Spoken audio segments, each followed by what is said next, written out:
Граначалниците од Министерството за образование бараат нов правилник за распределба на средствата за бесплатен превоз на учениците. Регионалните центри кои трпат милиони долгови, овој проблем го презентирале и на седницата на ЗЕЛС.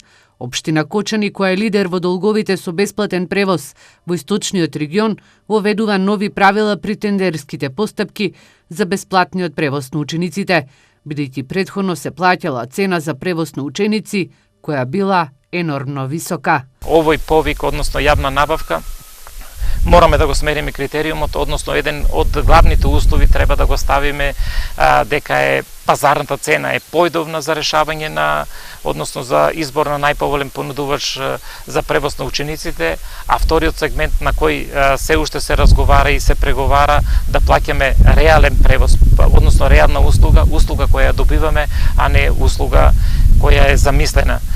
Сакам да го објаснам ова, мислам дека ние во изминатиот период плаќавме за ученици кои се запишени на список, а не кои го користеле превозот.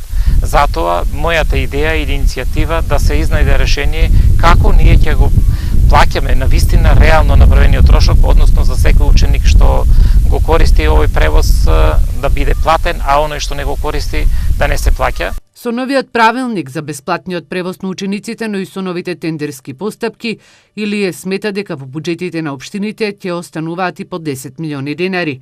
Сума која ќе биде искористена за купување на надгледни средства, но и за санација на санитарните јазли, за што имаат и критики и забелешки од инспекторите.